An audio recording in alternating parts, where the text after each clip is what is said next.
자, 오늘 페이지 한번 펴봐 주시기 바랍니다. 몇 페이지죠? 19페이지. 오늘 제목은 출애굽기부터 신명기까지 내용을 다루는 거예요. 그래서 모세 오경을 끝내는 거죠. 창세기, 출애굽기, 레위기, 민수기, 신명기까지 해서 모세 오경이라고 말하죠. 왜냐하면 모세가 5권의 책을 썼기 때문에 모세 오경이라고 해요. 그래서 오늘까지 창세기부터 신명기까지 끝내는 거예요. 이 지난 시간에 제가 창세기 할 때 강조했었던 것처럼 창세기를 잘 이해하면 성경 전체를 보는 눈이 생긴다고 했잖아요. 좀 그런 감각을 좀 가졌을 거라 기대를 하고 생각을 하고, 오늘도 똑같은 말이겠지만 이 모세 오경을 잘 이해를 하면 성경을 보는 눈이 좀 더 생깁니다. 모세가 5권의 책을 쓸 때는 출판을 5번에 걸쳐서 이렇게 띄엄띄엄 하기 위해서 따로따로 쓴 책이 아니고 그냥 연속으로 쓴 책이에요. 그걸 이해하는 게 굉장히 중요합니다. 모세가 창세기를 쓰고 나서 독자들이 너무 좋아서 다음 건 또 써주세요. 알았어. 또 써주고 이렇게 계속 띄어 쓴 게 아니고 한 권의 책을 쓴 거예요. 근데 왜 5개로 나눴을까요? 두루마리에 쓰다 보니까 너무 좁아서 나눈 거예요. 예. 그러니까 우리가 성경을 볼 때 그냥 한 번에 창세기부터 신명기까지 봐야 모세가 지금 뭘 얘기하고 싶어 하는구나를 볼 수 있다는 걸 아셔야 됩니다. 특별히 창세기하고 신명기 다 연결되지만 오늘 6주차는 제목을 이렇게 달았습니다. 한번 제목 같이 읽어볼까요? 시작. 이름을 알리시는 하나님. 이 제목이 좀 어려운 제목인데, 물론 우리가 출애굽기 딱 하면 생각나는 게 모세가 하나님을 만날 때 하나님의 이름이 무엇입니까? 라고 묻고 하나님께서는 나는 스스로 있는 자다. 이름을 알려주셨죠. 그리고 출애굽기 34장에 보면 이스라엘 백성들이 금송아지를 만들고 하나님께 벌을 받을 그때 모세가 다시 한번 하나님께 기도하고 하나님 같이 가주십시오 라고 했을 때 하나님께서 그래 내가 내 영광을 내 이름을 너에게 알리겠다 하는 내용이 나와요. 그래서 그때도 하나님께서 모세에게 또 한 번 하나님의 이름을 선포하시는 장면이 나와요. 출애굽기의 핵심은 확실히 하나님의 이름을 알리시는 거예요. 그런데 이제 저는 출애굽기, 레위기, 민수기, 신명기까지가 이 관점으로 하나님의 이름을 알리시는 관점으로 봐야 한다고 생각해서 이렇게 제목을 달았습니다. 오늘 그 제목과 잘 연결이 될 수 있기를 바라고, 그래서 여러분들 페이지 19페이지 펴시고 제가 오늘 따로 나눠드린 자료 있죠? 이거를 한번 같이 보시면 좋겠어요. 이 표가 있는 부분을 먼저 보면서 같이 전체를 빠르게 한번 훑고 지나가고 그 다음에 그 중요한 내용들을 다뤄보도록 하겠습니다. 먼저 출애굽기의 이야기. 출애굽기에는 모세의 이야기로부터 시작하죠. 모세가 태어나고 그리고 모세가 부름받고, 소명이라고 하죠. 모세가 부름받고 이스라엘 백성들을 이집트로부터 구출하는 내용입니다. 지금 창세기에서 출애굽기로 넘어갈 때 무슨 일이 있었습니까? 400년이라는 그 긴 기간이 있었던 거죠. 야곱의 아들들 총 70명의 사람들이 이집트로 지금 내려가 있는 상태였고, 그렇게 창세기가 끝났었는데 그 70명의 아들들이 열심히 자녀를 낳고 번성하고 생육해서 땅을 막 가득 채우는 그런 역사적 성취가 있었는데, 그 이후로 요셉을 모르는 이집트의 왕이 나타나서 이스라엘 백성들을 노예로 삼았죠. 그리고 나서 하나님께서는 모세를 통해서 내가 아브라함과 이삭과 야곱과 한 약속, 언약을 기억한다. 그래서 내가 이 노예로 있는 이스라엘 백성들을 구원해 낼 것이다. 구출해 낼 것이다. 해방시켜 줄 것이다 해서 모세를 부르시는 거죠. 그 표에 보시면 12장, 그 가로 안에 있는 숫자는 장수예요. 6월절에 대한 명령이 나옵니다. 그러니까 10가지 재앙을 이집트에 내리면서, 바로 왕에게 내리면서 하나님이 진짜 신이라는 걸 보여주고, 마지막 재앙을 내릴 때 모든 첫 번째 아들들을 죽이는 그 마지막 재앙에서 하나님께서는 6월절 제도를 만드시는 거죠. 그건 뭐예요? 어린 양을 잡아서, 한 가족을 대표할 수 있는 양을 잡아서 죽이고 그 고기를 먹어라. 그리고 하나님께서는 13장 거기 표시되어 있는데 13장 1절에 보면은 하나님께서 모든 장자들은 내 것이다 이런 표현을 하는 거예요. 그래서 어쨌든 이집트에서 탈출을 하고 홍해 바다를 건넙니다. 그리고 18장 그 표 안에 18장까지 그 내용은 결국 계속 이스라엘 백성들이 홍해에서 감격한 그 감격으로 그대로 가는 게 아니라 계속 불평하는 내용이 나오는 거예요. 광야 생활을 시작하면서 처음부터 이제 불평하기 시작하는 거죠. 우리가 출애굽기 통해서 볼 수 있는 건 이스라엘 백성들이 이렇게 큰 구원을 경험해도 이렇게 마음이 잘 바뀌는구나. 그러면서 누굴 봐요? 내가 그렇구나. 그렇게 적용하시면 맞는 거예요. 우리가 항상 그렇다는 걸 성경 계속해서 강조하고 있죠. 19장부터 40장까지 출애굽기요. 세 가지로 나누는데 시내산에 도착해서 하나님께로부터 십계명을 받고 하나님과 언약식을 맺는 거예요. 하나님은 이스라엘의 백성의 하나님이 되시고 이스라엘은 하나님의 백성이 된다. 시내산 언약을 맺으시고 그 다음에 금송아지를 만드는 사건. 언약을 맺고 하나님만 섬기겠다고 십계명에서부터 처음 그걸 말했는데 벌써 이스라엘 백성들은 기다리지 못하고 금송아지를 만들고 자기들을 위한 신을 자기들이 만들어내는 거죠. 여기서 중요한 것은 이스라엘 백성들이 여호와 하나님을 배반해서 금송아지를 만든 게 아니고 하나님을 표현하기 위해서 금송아지를 만들었다는 걸 기억하셔야 돼요. 금송아지를 만들어 놓고 뭐라고 말하냐면 이것이 우리를 이집트에서 구원해낸 신이다 이렇게 표현을 해요. 그러니까 자기들이 생각하는 그 여호와 하나님을 이렇게 만들어 놓은 거예요. 그게 중요해요. 그냥 여호와 하나님을 버리고 내가 딴 신, 이집트의 신을 섬기겠어 이렇게 말하는 게 아니라는 거예요. 그리고 하나님께서 거기 제가 표시해놨죠. 이름하고 34장에 다시 한번 하나님께서 하나님의 이름을 알려주십니다. 이따가 한번 찾아볼 거고요. 그리고 다시 언약을 맺으시고 그 출애굽기 뒷부분들은 앞부분은 막 신나는 익사이팅한 스토리가 나와서 재밌는데 출애굽기 뒷부분은 사실 또 다시 언약에 대한 거 성막을 만들어라 하면서 계속 성막 만드는 내용이 아주 많이 나오죠. 어쨌든 출애굽기에 끝나는 40장 마지막이 크라이막스인데 여기서 하나님께서 성막을 만들라고 하시고 그 다 완성된 걸 다 보여주시고 하나님 말씀하신 그대로 되었다. 말씀하신 그대로 되었다 하고 하나님의 영광이 충만했다. 이렇게 하면서 출애굽기가 끝나요. 이 성막은 우리가 창세기에서 잠깐 언급을 했겠지만 성막은 하나님이 임재하는 곳, 마치 에덴 동산처럼 에덴 동산에서 아담과 하와가 실패해서 하나님은 에덴 동산에 아담과 하와를 쫓아내시고 하나님께서는 이제 이스라엘 백성 가운데 하나님의 임재할 수 있는 곳을 다시 만드는 거예요. 그게 성막이죠. 그리고 하나님의 영광이 다시 임하는 거예요. 다시 말하면 에덴 동산의 회복을 미리 보여주는 거예요. 그걸 기억하시기 바랍니다. 그래서 성막 만들 때 계속 그 만드는 장면을 왜 처음에는 이렇게 만들어라 쭉 얘기해 주시고 친절하게 우리는 지금 그거 적용할 것도 아닌데 이렇게 만들어라 몇 장에 걸쳐서 말씀하시고 나중에 가서 또 출애굽기에서 이렇게 만들어라 한 그대로 다 만들었다 이걸 또 그대로 보여주세요. 많은 장수를 할애하는 거죠. 굳이 이렇게까지 할 필요가 있었겠냐 하겠지만 그 이유는 아주 간단해요. 40장에 보시면요.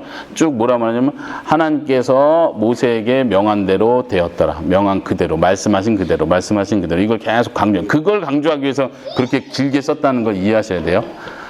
왜 그게 중요하죠? 하나님께서 에덴 동산을 만드실 때, 세상을 처음 만드실 때도 그렇게 말씀하셨죠. 하나님이 말씀하신 그대로 되었다. 말씀하고 순종하고, 말씀하고 순종. 그게 하나님이 거하는 거예요. 하나님의 말씀이 순종되는 그 자리가 하나님의 임재하는 곳. 이렇게 이해되는 것이죠.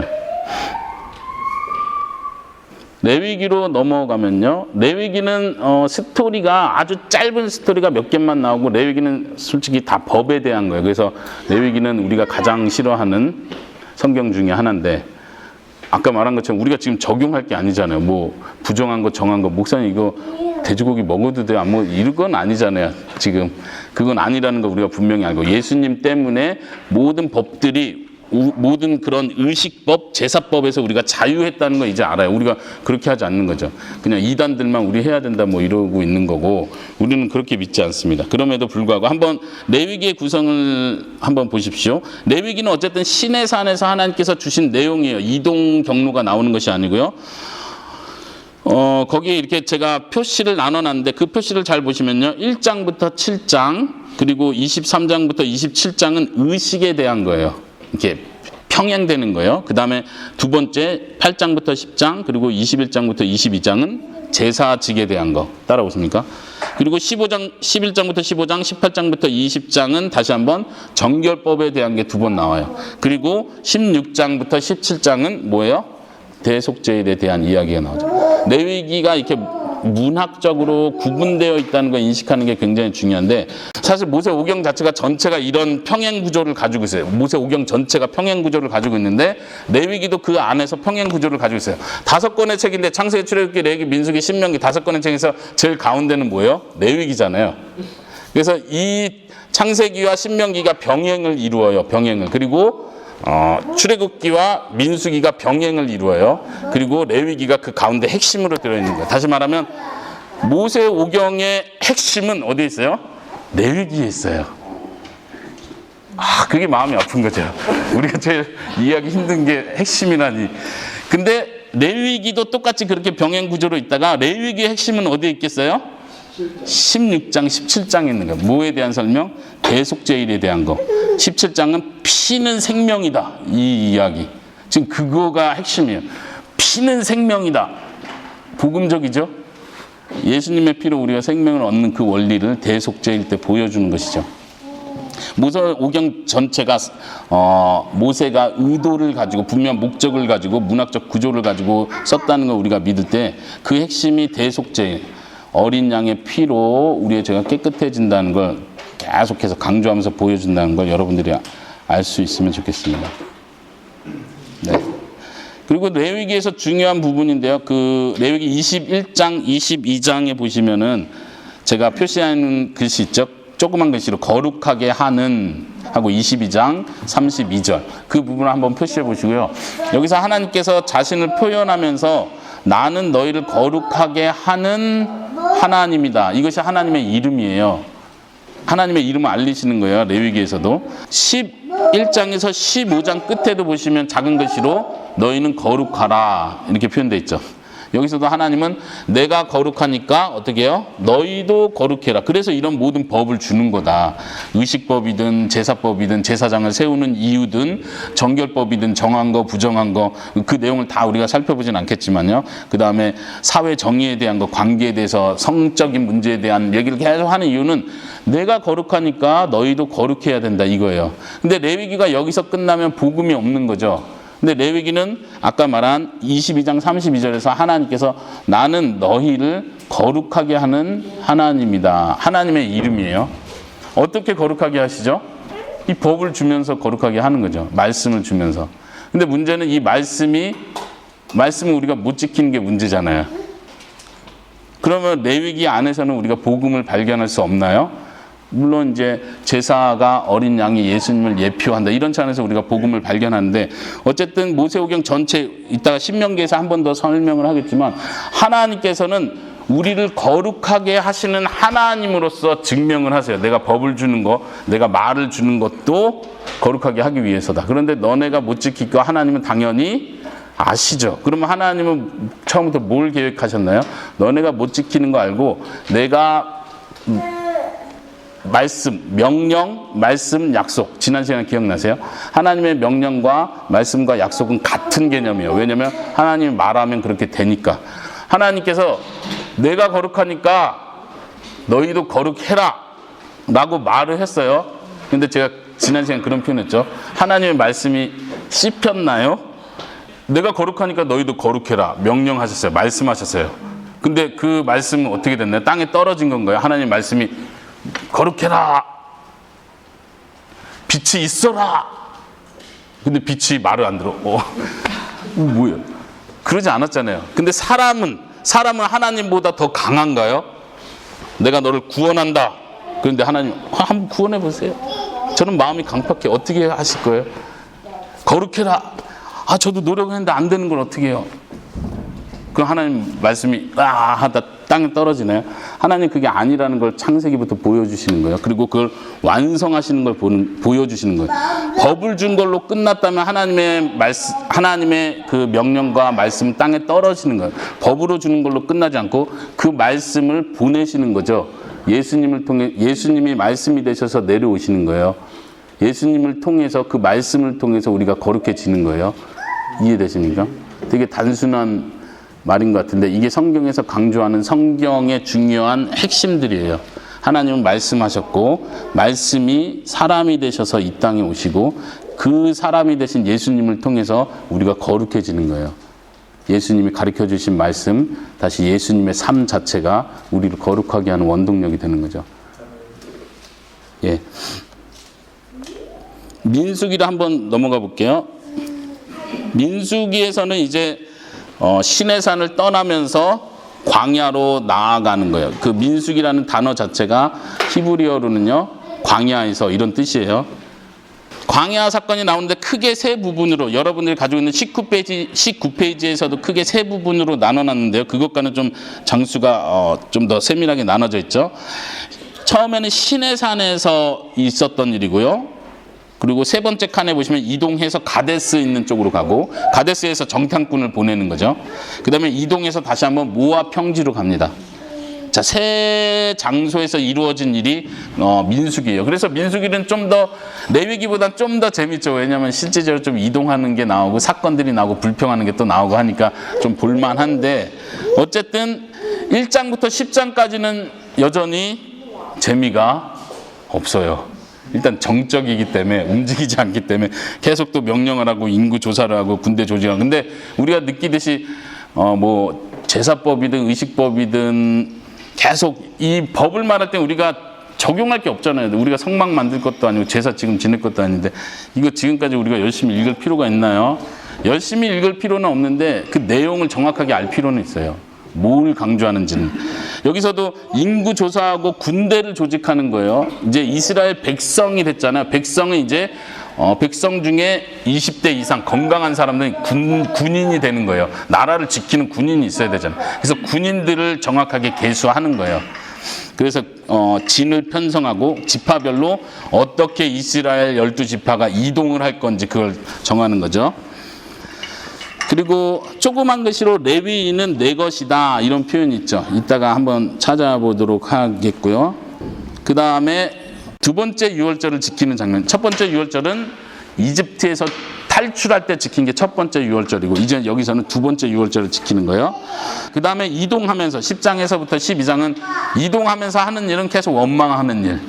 또 우리가 반성하는 거죠. 보면서 13장부터 19장까지는 이제 아주 이스라엘 백성들에겐 큰 역사적 계기인데, 자기들의 하나님이 약속해 준 가나안 땅에 정탐꾼을 보내서 이제 여기를 들어가면 끝나는 거예요. 그렇죠? 약속의 땅에 도착했다 하고 끝나는 건데, 여기서 사건이 납니다. 이스라엘 백성들이 모두가 불평을 하죠. 불가능하다. 어째서 하나님이 우리를 이런 식으로 이끄셨을까? 하나님을 믿지 못하는 거죠.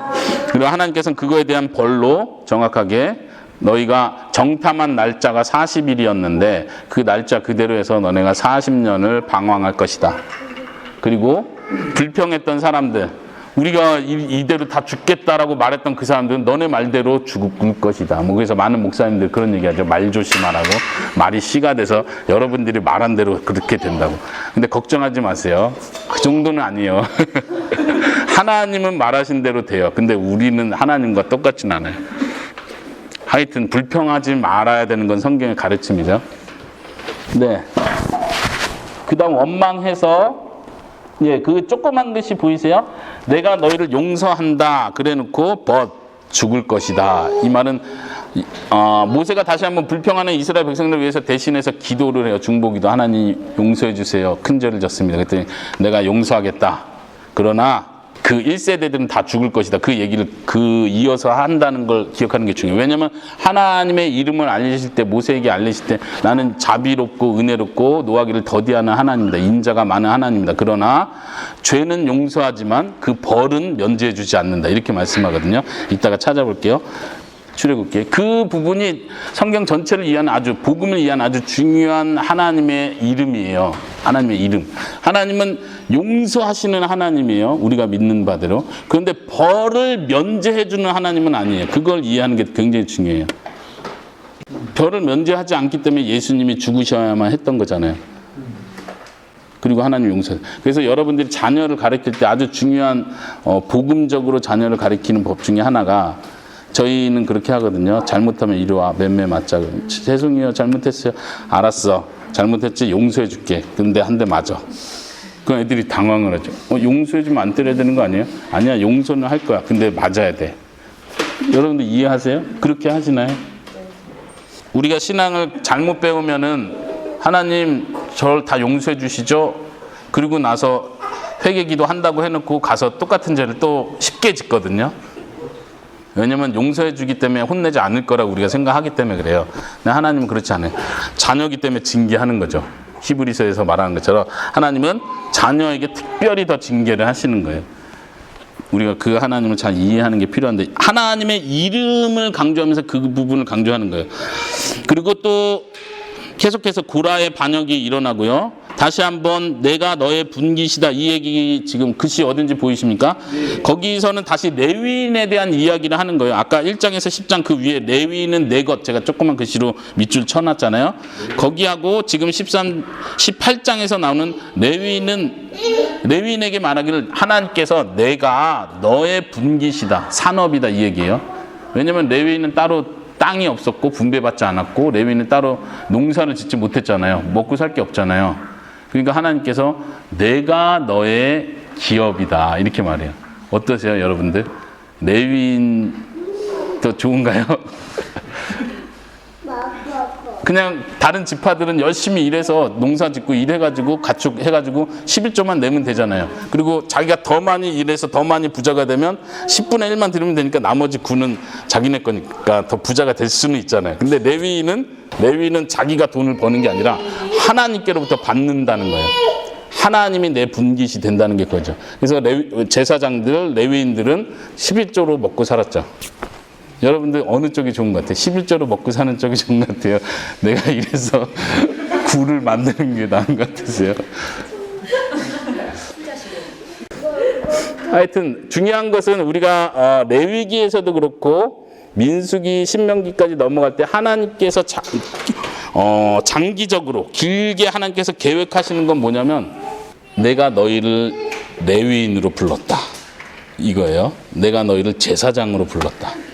내가 너희를 대제사장으로 부른다. 이렇게 하시는 게 하나님의 장기적인 목표예요. 그걸 이해하시는 게 좋아요. 제사법이 나오는 거, 제사장직에 대해서 계속 많이 이야기하는 이유가 결국은 예수님을 믿는, 예수님 안에 있는 우리가 레위인이고 제사장이고 대제사장이라는 걸 보여주는 거예요. 우리 베드로 전서인가요?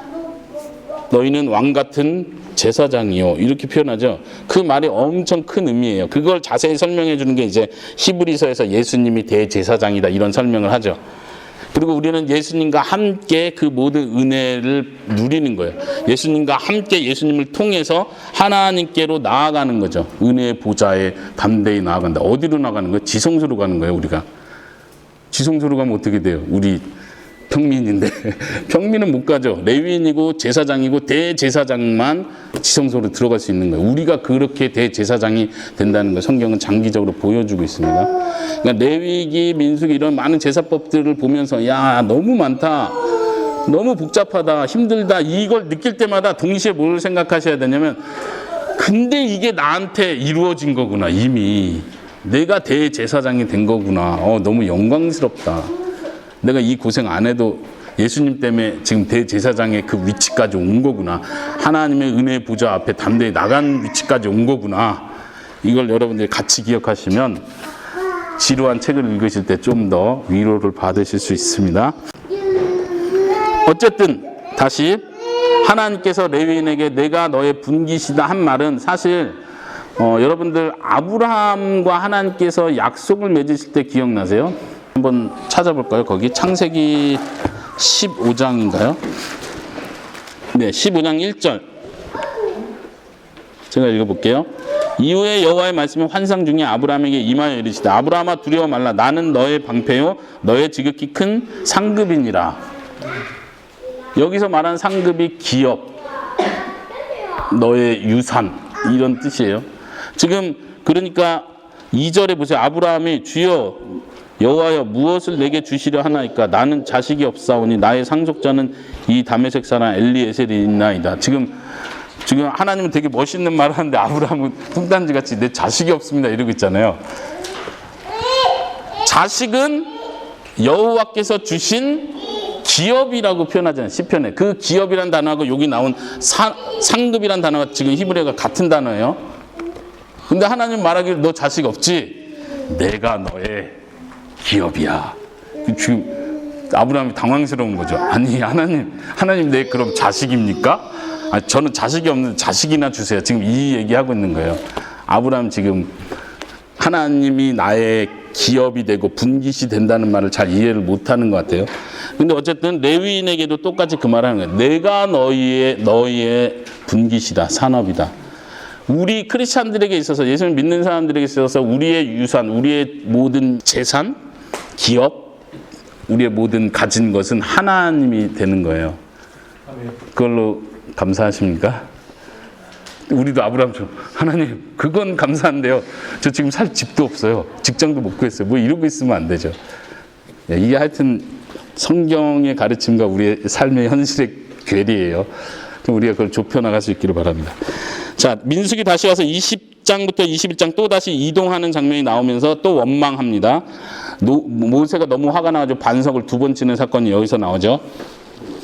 또 원망하고 불평해서 하나님께서 놋뱀을 보내서 죽게 하시고, 그 놋뱀은 예수 그리스도를 상징합니다. 요한복음 3장에서 예수님께서 모세가 뱀을 높이 든 것처럼 나도 높이 들려야 할 것이다 이렇게 하면서 이 놋뱀이 예수님을 표현한다는 걸 보여주죠. 그 다음 22장부터 36장까지는 이제 모압 평지예요. 모압 평지는 어디냐면 이스라엘 백성들이 가나안 땅을 정복하기 바로 전, 그 요단강 건너기 바로 전이 모압 평지예요. 지금 이제 거기까지 온 거예요. 얼마나 걸렸겠어요? 거의 40년이 걸린 거죠. 근데 이 모압 평지에서 마지막 이제 거의 40년 다 돼가지고 마지막 이제 거의 그 1세대들이요. 마지막 40년 지나면서 거의 이제 나이가 많이 들었을 텐데, 그때 어떤 사건이 일어났냐면 발람 선지자를 통해서 25장에 보면 음행하는 사건이 나와요. 그래서 이때 굉장히 많은 사람들이 죽습니다. 24,000명인가요? 하여튼 24,000명. 그러니까 이 사건 때문에 24,000명이 죽어요. 그리고 나서 이제 또 다시 숫자를 세는 거예요. 재밌죠, 여러분들? 엄청 많이 마지막으로 나이가 들도록 안 죽었던 사람들이 이때 아마 거의 다 죽은 것 같아요. 그리고 나서 하나님이 숫자를 다시 세봐라. 그리고 셌는데 민수기 처음에 셌을 때 숫자가 몇 명이었어요? 장정들이 60만. 그리고 두 번째 이제 다 죽고 나서 2세들이 이제 조금 했던 애들이 다 주일학교 애들이 커가지고 작년반으로 다 올라갔는데 숫자를 세보니까 60만. 똑같은 거예요. 재밌죠? 그러니까 1세대는 아무도 못 들어갔죠. 누구만 들어갔어요? 1세대에서는 여호수아와 갈렙만. 믿음이 있었던 그 두 사람만. 1세대는 아무도 못 들어간 거예요. 우리가 이거 생각하면 참 허무하죠. 지난주에 제가 그런 강조했었는데 기억나십니까? 하나님의 일하심은 다음 세대다. 내 세대에 다 보려고 하지 마세요. 무서운 말이죠. 이거 생각하면 무서운 말이죠. 1세대는 다 못 들어갔는데. 근데 걱정하지 마세요. 왜냐면 가나안 땅에 못 들어간 거지 1세대 죽은 사람들이 다 지옥 갔다는 얘기는 아니에요. 걱정하지 마세요. 왜냐면 모세도 가나안 땅 못 들어갔잖아요. 모세는 천국 가셨겠죠. 그러니까 너무 걱정하지 마세요. 우리가 하나님께로부터 받은 약속들, 축복들을 생각할 때 내 눈에서 이루어질 걸 기대하지만 우리는 그걸 못 보고 죽을 수 있어요. 중요한 건 뭐냐면 모세처럼 그 약속의 땅, 그 약속의 말씀을 우리가 진짜 본향을 찾는 나그네처럼 그걸 기억하면 되는 거예요. 그게 더 중요하다는 거 하나님은 가르쳐 주시는 거니까. 어쨌든 인구 조사를 하고 다시 한번 절기 28장, 29장 절기 서원에 대해서 뭐 미디안 정복하는 이야기, 그리고 출애굽 이후로 지나온 여정들에 대해서 한번 또 총정리해주고 34장에 가면 가나안 땅의 경계, 이제 가나안 땅 들어가면 이렇게 여기가 너네 지역이다 해주고 35장 도피성에 대한 이야기인데 도피성에 대한 이야기도 굉장히 재밌는데 오늘은 언급하기는 힘들고요. 넘어가겠습니다. 신명기로 넘어가면요. 신명기도 크게 세 부분으로 나눌 수 있는데 여러분들 그 교재 이 큰 부분들이 나눠져 있고요. 같이 비교하면서 참고하시고 1장부터 11장까지는 설교, 12장부터 26장까지는 율법, 27장부터 34장까지는 결론, 이렇게 해서 크게 세 부분으로 나눠서 보면 좋을 것 같습니다. 이제 그 조그만 글씨들은 제가 여러분들이 성경을 읽으실 때 이 구절들은 꼭 놓치지 말고 체크하면서 읽었으면 좋겠다 하는 성경 구절들이에요. 그 성경의 중요한 핵심들을 보여주기 때문에 한번 눈으로 저랑 같이 읽어볼게요. 1장부터 11장에 준행하면 살 것이요. 그 다음에 들으라 이스라엘아 하나님을 사랑하라. 그 내용이 6장에 나오고요. 그리고 하나님께서 사랑하심으로 너희를 택했다는 말. 아주 중요한 표현이죠. 그리고 가나안 땅에 들어갈 때 기억해라. 제가 지난번에 그런 언급했는데 하나님께서 너네가 가나안 땅에 들어갈 때 기억해라. 너네가 잘해서 가나안 땅에 들어간 게 아니다. 너희의 공의 때문에 들어가는 게 아니다. 그러면서 거기 뒤에 나오는 표현이 너희는 목이 곧은 백성이다. 기억해라. 그 자랑하지 못하게 하시는 말씀이죠. 그 다음에 하나님께서 요구하시는 것은 이것이다 하면서 여호와를 사랑하라. 그런 표현이 나오면서 중요한 표현. 마음에 할례를 하라. 이 표현이 나와요. 문제는 뭐예요? 10계명을 비롯해서 많은 법을 줬는데 이걸 다 지켜라. 나를 사랑하면 지키게 돼 있다. 근데 못 지킬 거 하나님 아시면서 근본적인 문제를 지적해 주는 거 뭐냐면 너네가 마음의 할례를 받아야 마음의 할례를 행해야 진짜 지킬 수 있는 거다. 문제는 너네가 법을 지키고 못 지키고의 문제가 아니라 마음 자체가 지금 죄로 가득 차 있다. 그걸 고치지 않으면 너는 이 법은 지켜도 다른 이 법은 어기게 돼 있다. 이걸 보여주시는 거예요. 한번 넘어가 볼게요. 12장부터 26장까지는 중요한 표현들 중에 하나인데 하나님께서 자기 이름을 두실 곳. 아까 이름이 오늘 제목이라고 했죠. 하나님이 이름을 두실 곳이라는 표현으로 성전, 하나님이 세우실 성전, 미래에 정착될 그 성전까지 의미하면서 지금 성막은 이미 만들어진 상태잖아요. 계속 이동하면서 들고 다녔잖아요. 그런데도 여기서 미래형으로 계속 표현하는 거예요. 내 이름을 둘 그곳. 그것을 나중에 솔로몬이 성전을 짓죠. 그리고 하나님 영광이 그곳에 또 임하죠. 아, 그러니까 하나님이 여기가 이름을 두실 곳이었구나. 근데 그게 끝이 아니었죠. 그 성전이 최종 목적이 아니었죠. 뭐가 최종 목적이랬어요? 결국은 예수님께서 오시는 거예요. 예수님은 하나님의 이름으로 오시는 거죠. 예수님이 하나님의 이름이야. 예수님께서 하나님을 보여주시는 분이에요. 그런 의미에서 하나님 처음부터 예수님을 생각하시는 거예요. 내 이름을 둘 그곳. 그리고 단순히 예수님의 몸을 가리키는 것이 아니라 우리가 교회를 그렇게 표현하죠. 예수님의 몸이다. 이 교회를 가리키는 거예요. 그냥 나주혁신 장로교회 이 조직이나 이 건물을 말하는 것이 아니라 참으로 예수 그리스도와 하나 된 주의 택함 받은 성도들, 그것을 교회라고 하죠. 그 교회, 그곳에 내 이름이 있을 것이다 말씀하시는 거예요. 하나님의 이름이 있다는 건 무슨 뜻이에요? 내 이름을 둘 곳. 그 무슨 뜻이에요? 아주 중요한 표현을 잘 기억해 보세요. 이것만 기억하면 많이 이해될 수 있어요. 하나님의 이름이라는 말은 하나님이란 뜻이에요. 하나님의 이름이 뭐예요? 하나님이란 뜻이에요. 또 하나 더 우리가 성경 이해할 때 중요한 표현. 하나님의 영광이라고 표현하잖아요. 하나님의 영광은 뭐예요? 아, 그건 하나님이에요. 이렇게 이해하시면 지금 성경에 엄청 많은 부분을 요약해서 지금 정리가 된 거예요. 기억하세요. 하나님의 이름이 뭐라고요? 하나님이에요. 하나님의 이름을 둔다는 것은 내가 있을 곳이란 뜻이에요. 하나님의 영광을 나타낸다는 말은 하나님이 자신을 드러내신다는 뜻이에요. 이해가 되게 쉽죠? 성경에 많은 표현이 나요. 하나님의 영광, 하나님의 이름을 위하여, 하나님의 영광을 위하여. 그게 무슨 뜻이냐면 하나님을 위하여 이 뜻이에요. 그렇게 이해하시고 성경 계속 보시면 많은 의문들이 풀릴 수 있습니다. 어쨌든 하나님의 이름을 두실 곳에 14장에 보면은 11조에 대한 얘기가 나와요. 물론 빼놓을 수 없는 중요한 원리죠. 11조, 그 다음에 절기, 제사법 이런 건데 14장에 11조에 대한 이야기가 나오고 16장으로 넘어가 6월절에 대한 얘기가 또 나오고 그 다음에 중요한 표현 선지자 하나를 세울 것이다. 그리고 그 말을 잘 들어라. 여기서 선지자는 누구겠어요? 당연히 예수님을 가리키는 거죠. 지금 모세는 선지자로서 여기 서 있는 거예요. 그리고 이스라엘 백성들에겐 1차적으로 여호수아를 세우시는구나 하고 실제로 신명기에서 여호수아를 세워요. 그러니까 여호수아의 말을 잘 들어라. 이 말을 1차적으로 의미하는 거지만 2차적으로 더 궁극적인 의미에서는 예수님을 가리키는 거예요. 그 다음에 다시 도피성에 대한 얘기 나오고 법들에 대한 설명 쭉 나오고 속량하신 것을 기억하라. 백성이 되게 했음을 기억해라. 우리 지난 주일날 박영주 목사님이 십계명 서론 설교하셨잖아요. 잘 들으셨죠? 거기서 보면 강조하는 것은 하나님께서 구원받게 하기 위해서 십계명을 주신 것이 아니라 구원했기 때문에 십계명을 주셨다. 이걸 이해하는 게 굉장히 중요하다고 했잖아요. 여기 두 구절이 그걸 의미하는 거예요. 24장 18절, 26장 18절에 보시면 하나님께서 속량하신 것을 기억해라. 그러니까 법을 지켜라. 이런 이야기를 하시고, 내가 너희들을 나의 백성이 되게 했다. 그러니까 법을 지켜라.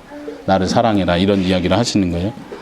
27장부터 34장 마지막 결론 부분은 아주 재미난 표현인데, 28장에 순종과 복, 불순종과 저주에 대한 이야기를 쭉 하세요. 그렇죠? 그래서 옛날 우리 어르신 세대 목사님들이 이 구절로 설교를 모세오경 중에 가장 많이 하는 구절 중에 하나인데, 순종하면 복 받습니다.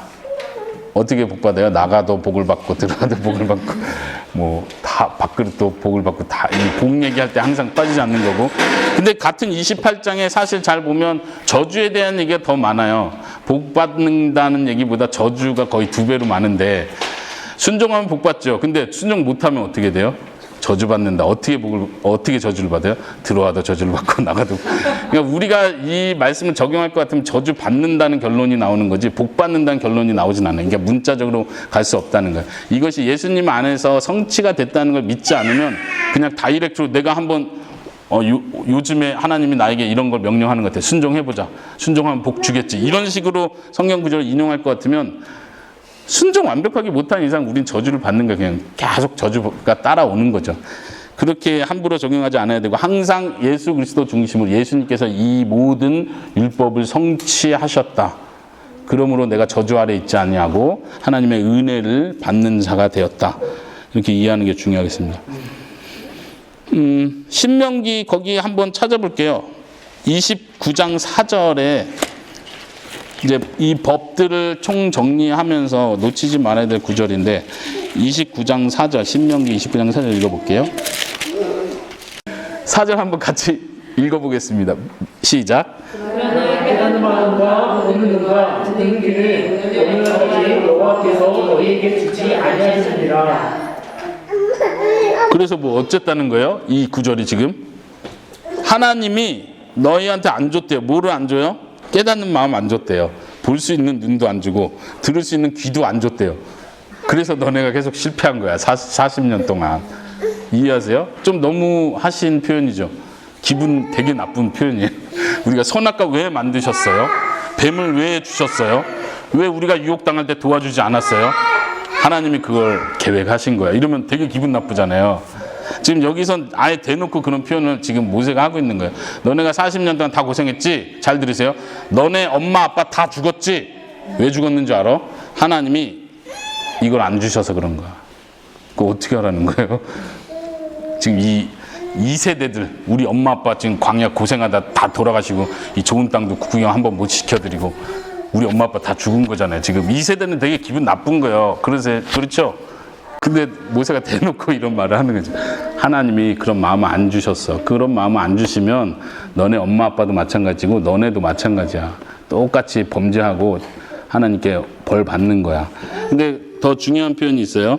30장 6절 한번 보세요. 찾아서 읽어볼게요. 여기도요. 30장 6절 시작.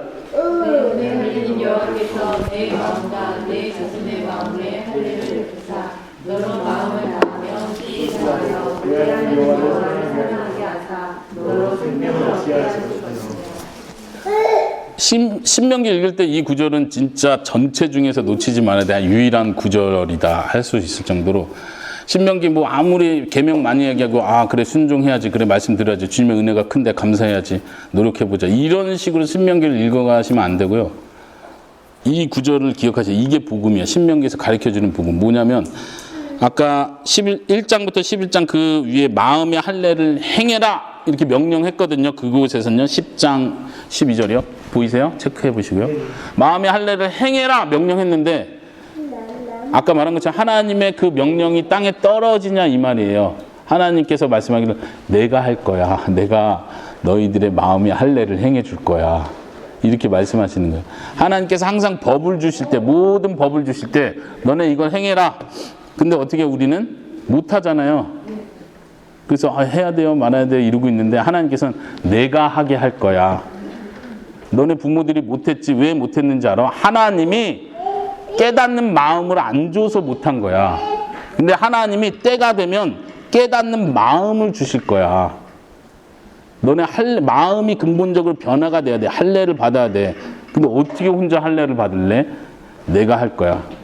하나님이 하신다는 거예요. 이게 하나님의 복음이에요. 하나님께서 구원하신다. 이것이 하나님께서 구약에서 계속해서 강조하시는 복음이에요. 복음은 뭐냐면 하나님께서 구원하신다. 누가요? 하나님께서. 예수님의 이름이 그렇죠.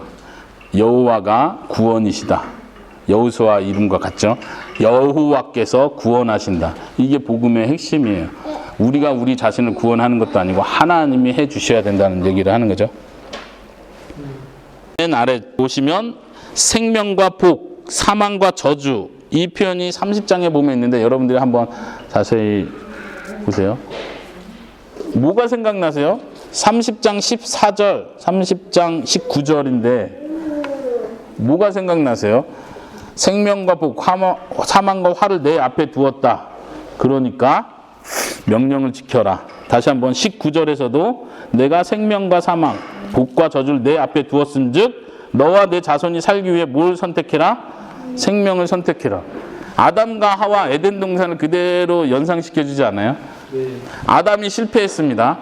그래서 이제는 이 아담은 태어나면서부터 좀 결함이 있었던 인간 아닌가 생각하는 인간들을 위해서 하나님께서 엄청 많은 이스라엘 백성을 다 세워놓고 너네도 한번 똑같이 해보자. 여기 생명이 있고 여기 사망이 있다. 그럼 뭘 선택해야 되겠니? 생명을 선택하면 되죠. 에덴 동산에 선악과, 사망을 상징하는 선악과가 있었다면 또 뭐가 있었어요? 그 옆에? 생명나무가 있었죠. 생명나무를 선택해야 돼요. 선악과 먹으면 죽는 선악과를 선택해야 돼요. 아담은 이 생명나무 바로 옆에 있어도 굳이 이걸 먹어보고 싶은 거예요. 그래서 불순종을 하는 거죠. 이스라엘 백성들에게도 똑같은 시험을 하시는 거예요. 너네는 어떻게 할래? 그리고 역사가 보여주는 건 이스라엘 백성도 아담과 똑같이 사망을 선택했더라. 이걸 보여주는 거죠. 그리고 32장에 가면은 모세가 아예 이제는 여러분들 신명기를 좀 주의 깊게 보신 분들은 잘 이해를 하셨겠지만 신명기 끝날 때 모세는 아예 대놓고 너네는 하나님 말씀을 반드시 어길 것이다. 이거 어떻게 하라는 거예요? 물론 여호수아 끝에서도 여호수아가 죽을 때쯤에 똑같은 말을 해요. 오늘날 너희가 섬길 자를 택해라. 그래서 우리가 여호와만 섬기겠습니다 막 하고 나니까 여호수아가 마지막에 여호수아서 끝에서 하는 말이 뭐냐면 여러분들은 못 섬길 겁니다. 왜냐하면 하나님은 거룩하신 분이라 여러분들은 하나님을 순종하지 못하고 섬기지 못할 겁니다. 이렇게 하고 인생을 마무리해요. 모세도 똑같은 거예요. 이 예언이 맞죠. 우리가 이거를 이길 수 있다고 생각하면 돼요. 다시 말하면 아담도 실패했고 이스라엘 백성도 실패했지만 나는 성공할 수 있어. 이렇게 생각하는 게 얼마나 교만한 건지 알아야 돼요. 나는 그래도 예수님을 믿으니까 예수님의 사랑을 생각하면 나는 할 수 있어. 사랑 생각해도 안 돼요. 예? 사랑 생각한다고 이게 도덕적으로 예수님이 나를 위해서 이렇게 희생했는데 내가 얼마나 감사한데 감사한 마음으로 해야지. 그래도 안 된다니까요. 그걸 이해하셔야 돼요. 우리가 하는 게 아니에요. 그 사망과 생명의 선택에서 그걸 선택하시는 유일한 분은 예수 그리스도, 두 번째 아담. 그 예수님이 그걸 선택하고 성공하셨기 때문에 우리는 그 예수님 안에 들어갈 때 그 혜택을 그냥 누리는 거예요. 이해하시겠습니까? 네. 마지막 32장 43절 볼게요. 신명기 32장 43절. 여기 제가 복음이라고 써놨는데 한번 같이 읽어보겠습니다. 시작.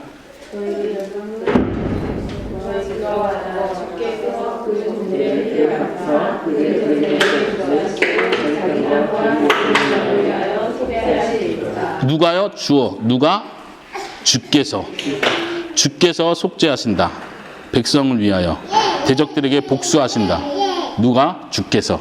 하나님께서 구원하신다. 이게 복음의 핵심이에요. 신명기를 자세히 보시면요, 엄청 많은 그 복음의 내용을 여러분들이 발견할 수 있어요. 내가 너희를 사랑했다. 먼저 사랑했고 사랑했기 때문에 선택했다. 이것이 복음의 핵심이죠. 십계명 설교에서 말한 것처럼 우리가 너네가 계명을 다 지키면 내가 너희를 사랑해 줄게. 내가 너희를 구원해 줄게. 선택해 줄게. 계명을 잘 지키면 내가 너희를 보호해주고 복을 줄게 이렇게 약속하는 게 아니고 처음부터 약속을 하시는 거예요. 내가 너희를 구원했다. 내가 너희를 사랑했다. 내가 너희를 온전하게 법을 지킬 수 있도록 만들겠다.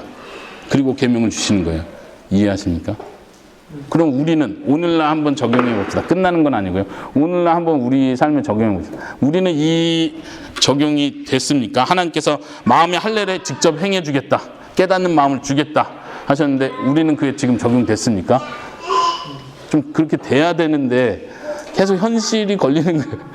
마음은 지금 나는 새로운 피조물이고 나는 하나님의 자녀고 이제 그리스도 때문에 나는 더 이상 요한 1서의 표현대로 더 이상 하나님께로부터 난 자는 더 이상 죄를 짓지 않는 건데 마음만은 그런데 삶의 현실은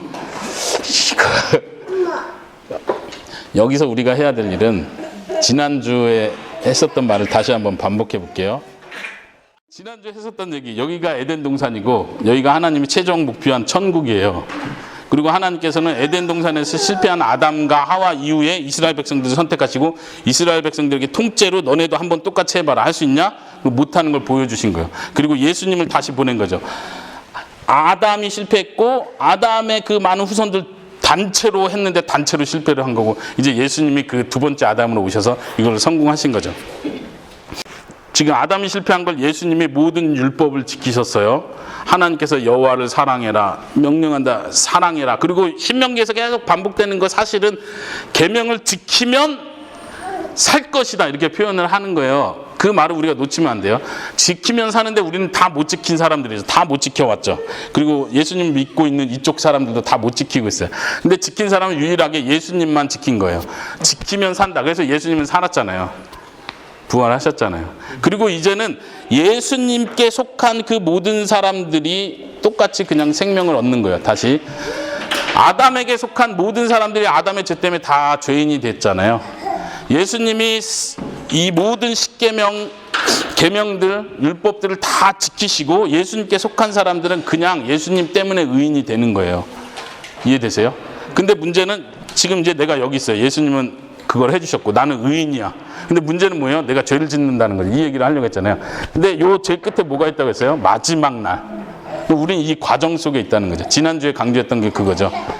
그럼 여기서 우리는 뭘 해야 돼요? 이 과정 속에 있는 거잖아요. 과정을 잘 버티면 되는 거예요. 여러분들 죽을 때까지만 버티면 되는 거예요. 어떻게 버텨요? 더 심하게 죄 짓지 말고 의도적으로 죄 짓지 말고 또 이 땅에서 내가 완벽해질 수 있다고 생각하지도 말고 균형이죠.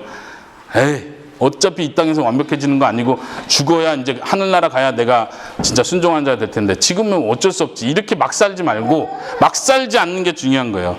극단으로 가는 거죠. 반대쪽 극단은 뭐냐면 막 기도 엄청 해가지고 내가 이제 완전 거룩해졌다고 생각해. 난 더 이상 죄를 짓지 않아. 완전 성화예요.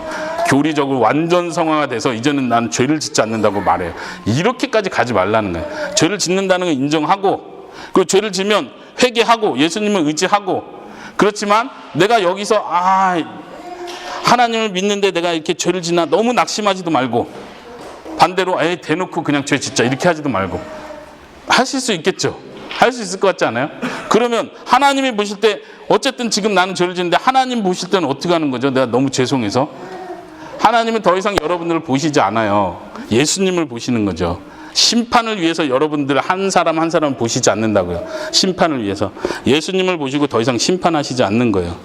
걱정하지 마시고 그냥 기쁘게 하나님이 원하는 삶을 살면 돼요. 이해되세요? 표정이 밝지 않아. 다시 제가 좀 너무 좀 단순화시켰나요? 예. 예. 이 땅에서 그렇게 살면 되지 않겠습니까? 어렵지 않은 것 같지 않아요? 어렵지 않잖아요? 그냥 그렇게 사세요. 내가 너무 단순화시킨 것 같아. 예, 뭘 단순화시켰는지 저 좀 설명 좀 해주세요. 힘들어. 지금 말씀은 왜 얽매이지 말라 그 말씀이신 거예요? 그러니까 내가 죄졌어. 그쵸, 예. 예, 그렇게 살지 말라는 거예요. 왜냐면 죄 자유에서 안 되는. 그쵸, 그것도 하지 말라는 거예요. 죄 지어도 뭐 회개하면 되니까. 그쵸. 예. 균형이죠, 균형. 그런 면에서 죄책감이죠, 그게. 그렇죠. 죄책감이 굉장히 크거든요. 네. 그래서 그 부분이 저를 눌러요. 죄보다 죄책감이 저를 누를 때가 많거든요. 예. 그거에서 벗어나시라는 얘기예요. 벗어나 자유해라는 그런 느낌이십니다. 한쪽은 죄책감이고 한쪽은 방종이라면 여기서 균형을 잃지 않으면 되는 거예요. 우리가 살아가면서. 제가 쉽게 단순하게 말해서 그런데 정말 저는 이것이 핵심이라고 믿습니다. 우리가 한평생 할 일은 이쪽으로 치우치지 않도록 노력하는 거. 여호수아식으로 표현하면 좌로나 우로나 치우치지 말고 계속 그냥, 물론 이쪽으로 치우칠 때가 있어요. 반드시 치우쳐요, 우리는. 그런데 다시 돌아오면 되는 거예요, 반대로. 또 이쪽으로 치우치다 싶으면 또 일로 돌아오면 돼요. 계속 이렇게 왔다 갔다 하면서 죽을 때까지만 버티시면 되는 거예요. 끝까지 견디는 자가 구원을 받는 거예요. 네, 질문해 주세요. 좀 더 이렇게 편하게 사는 사람하고 좀 더 제약된 사람이 그것도 하나님이 이렇게 주시는 은혜와 관련된 건가요? 그쵸. 예. 아주 중요한 표현이에요. 그거를 인정하는 게 되게 중요해요. 잘 이해하시기 바랍니다. 여기서부터 이제 중요한 우리 본론으로 들어가니까, 하나님께서 아까 신명기에서 봤잖아요. 하나님께서 깨닫는 마음을 안 주시면 안 되죠. 이게 하나님의 주권이에요. 그럼 우리의 책임이 면제되나요? 아니요, 면제되진 않아요. 하나님 깨닫는 마음 안 주셨다 우리가 죄져도 되겠네. 어차피 하나님 나한테 깨닫는 마음, 은혜를 안 주셨으니까. 그러면 안 돼요. 우린 죽어라 노력하는 거예요. 우리가 할 일은 그냥 죽어라 노력하는 거예요. 죽을 때까지만 죽어라 노력하는 건데, 중요한 건 하나님이 은혜 주신 사람이 있고 은혜를 안 주신 사람이 있다는 걸 인정해야 돼요. 그게 왜 중요한지 아세요? 나는 목사를 떠나서 나는 어쨌든 성경도 많이 읽고 기도도 많이 했어. 아침에 새벽 기도를 하니까 좀 충만이 된 것 같고 오늘 하루가 무장이 된 것 같아. 성경도 읽었고 계속 기억하고 묵상하고 있어. 그리고 보니까 저 옆에 있는 사람이 대충 사는 것 같아요. 크리스찬 이러면서 대충 사네. 나는 이렇게 지금 긴장하면서 사는데. 그리고 저 사람을 비난하는 거죠. 비난하면 안 돼요. 왠지 아세요? 하나님은 저 사람에게 은혜를 안 줬는데 어떻게 해요? 그럼 나는 뭐예요? 나는 노력했잖아요. 아니요. 하나님이 은혜를 주신 거예요. 내가 노력했으니까 주는 거 아니에요. 노력했으니까 주는 게 아니고 주셨으니까 노력하게 된 거예요. 그러면 어떻게 해야 돼요? 감사합니다. 내가 죄 때문에 오늘 하루 막 힘들어하지 않고 그래도 은혜 가운데 기쁘게 살 수 있어. 그걸로 끝내시라는 거예요. 저 사람 비교하지 말고. 근데 우리는 반드시 저 사람하고 비교해요. 예수님께서 비판하지 마라. 신약성경에서 사도 바울이 판단하지 마라. 형제를 판단하지 마라. 계속 그 얘기를 하는 이유가 거기에 있어요. 왜냐하면 하나님께서 각 사람을 각자에게 주신 은혜들이 다 달라요. 그래서 우리는 옆 사람하고 비교하면 안 돼요. 하나님은 나 하나를, 여러분들 이런 말 아세요? 시험 볼 때 절대평가. 절대평가의 반대말은 상대평가. 하나님은 절대평가하시지 상대평가하지 않으세요. 이게 중요하죠. 우리 막 그러잖아요. 다윗과 같은 믿음. 근데 하나님은 너 다윗은 내가 알아서 했어. 너는 너의 믿음을 구하면 돼. 우리에게 요구하시는 믿음의 분량이 있어요. 내 믿음의 분량만큼 하면 돼요. 나는 여기서 죄 5번 졌는데 저 사람 죄를 비슷한 상황에서 10번을 졌어. 하나님 저 사람이 더 나쁜 거죠. 더가 아니라 절대평가예요. 무조건. 보세요. 내가 자라온 환경이 있어요. 나는 목사 아들로 태어났어요. 난 어릴 때부터 선교사역을 헌신했어요. 저는 고등학교 때 은혜를 받아서 막 성경이 막 읽혔어요. 그럼 은혜 주신 거잖아요. 그냥 겸손하면 되죠. 내가 만든 게 아니라 하나님께로부터 왔구나. 모든 것이 하나님께로부터 왔구나. 그냥 겸손하게 내가 받은 은혜를 나눠주면 그만이잖아요. 그게 내가 할 일이에요. 근데 자꾸 비교하는 거죠. 왜 우리 아내는 기도만 하고 성경을 잘 모르지? 이렇게 우리 예전에 많이 그런 것 때문에 싸웠는데, 아내는 나보고 왜 이렇게 기도를 많이 안 하냐고. 어떻게 기도가 잘 안 되는데. 저는 아내 보고 그럼 당신은 성경을 많이 알아? 막 그래서 비교하기 시작하면 끝이 없어요. 근데 교회 안에서도 똑같이 그러고 있는 거예요. 그래서 성경은 교회를 가르칠 때 뭐라고 해요? 은사에 따라 나눠주신 은사가 다르다. 은사가 다르다는 걸 인정해야 돼. 하나님이 나눠준 거예요. 근데 그걸 가지고 우리는 평가하는 거예요. 나는 이렇게 구제도 잘하고 봉사도 잘하는데 왜 저 사람은 구제도 안 하고 봉사도 조금 하지? 은사가 다른데 어떻게 해요? 이 사람 평가하지 말라는 거예요. 하나님과 나와의 관계만 생각하시면 돼요. 죄를 짓는 문제도 내가 어느 때는 죄책감에 들어가고 어느 때는 너무 방종하는 것 같지만 하나님께서 내 믿음의 분량을 아신 거예요. 내가 유혹의 환경을 하나님은 아세요. 나에게 맞는 유혹의 환경. 내 약점이 뭔지도 알고 하나님께서는 내가 어릴 때 이런 상처를 받은 것도 아세요. 모든 환경을 아시고 야 나는 예를 들면 음란의 죄를 졌어요. 아 하나님 나는 왜 이렇게 살고 있죠? 근데 너는 어릴 때 환경이 그랬다. 하나님이 인정하는 거예요. 어떤 사람은 다른 건 다 고치는데 이 말이 안 고쳐져. 말이 끝없이 쏟아내는 독인데 막 죽으려고 하나님 앞에 괴로워하는데 하나님께서 내가 너 환경을 안다. 내가 너 부모님들을 내가 만들었고 내가 널 그곳에 불렀다. 불렀다는 말이 그거죠. 부른 자리가 있어요. 각 사람이 부름받은 자리가 있어요. 그 자리에서 최선을 다하는 거죠. 이쪽으로 가지도 말고 이쪽으로도 가지 말고 언제까지? 죽을 때까지만. 혹시 그 전에 예수님이 오시면 더 감사하고 예수님이 오실 때까지 우리가 믿음을 지켜나가는 거예요. 지켜나가는. 근데 내가 하는 게 아니죠. 하나님 은혜를 주시는 거예요. 예, 일단 여기까지 아까 설명하려는 건 여기까지 하고 뭐 질문이 또 있으셨던 것 같은데